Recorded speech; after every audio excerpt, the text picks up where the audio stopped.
Vamos tentar explicar como que funciona isso, porque quando eu já tive aqui com o Cavallini, ele explicou um pouco com inteligência artificial, mas é uma coisa que a gente, quem não sabe, imagina que é filme de ficção. É um robô com uma cara de humano, não tem nada a ver com isso, não é um robô, né? Eu tento explicar da maneira mais simples possível para que os leigos possam entender. Então, eu gosto de dar um exemplo que eu sempre dou com o meu sobrinho. Ele é uma criança, ele estava aprendendo a falar como seu filho. Meu filho, 3 anos. Você vai ver que você vai perceber isso em algum momento.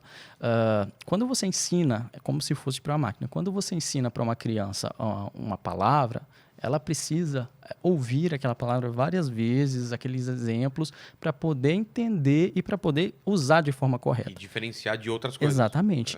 Por exemplo, um dia eu estava com esse meu sobrinho numa praça e ele viu um cachorrinho. E ele apontou para o cachorro, não sabia falar, né? E para criança você já não fala cachorro, né? Você fala au, au. Então, au, au. Então ele viu o cachorro de au, au, au, au. Ele começou a falar.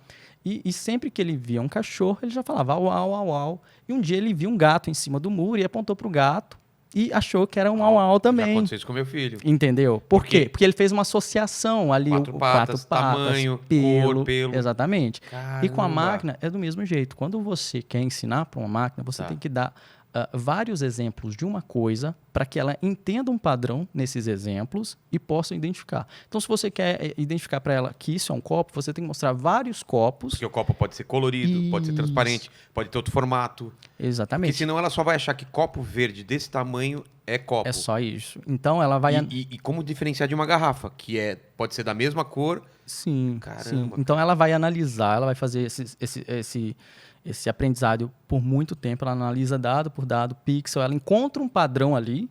E a partir do momento que ela está treinada, você vai entregar uma foto e vai perguntar o que Começa é um copo ali. Exatamente. E essa margem de erro você tem que reduzir a zero.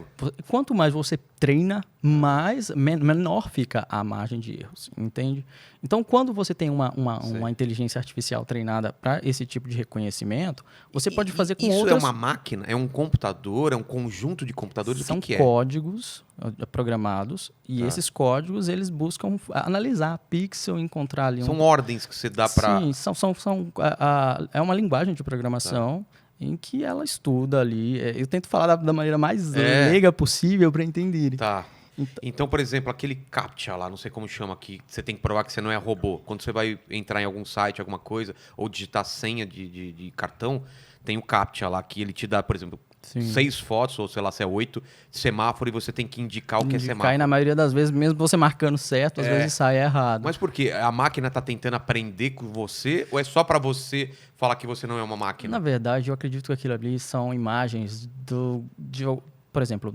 Se esse CAPTCHA vier do Google, são imagens dentro do próprio Google que ele precisa identificar para algum tipo de trabalho. Então, como ele não consegue identificar, ele dá para as pessoas identificarem para ele. Quando determinado número de pessoas chegarem a um número tão alto que aquela imagem ali é um semáforo, ele já guarda por um banco de dados isso, entendeu? Caramba. Então, eu acho que eles usam para isso esse porque eles usam, às vezes, com palavra também, né? Umas palavras meio... Sim, essas palavras, né? Muito provavelmente, elas estão em livros que escaneiam.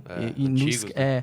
Para poder digitalizar, o Google também tem isso. Então, às vezes, não reconhece aquela palavra em específico e joga para o CAPTCHA até chegar em um consenso e ele utilizar Então, ali. sem saber, cada um de nós, a gente está ajudando essa grande inteligência artificial. Sim.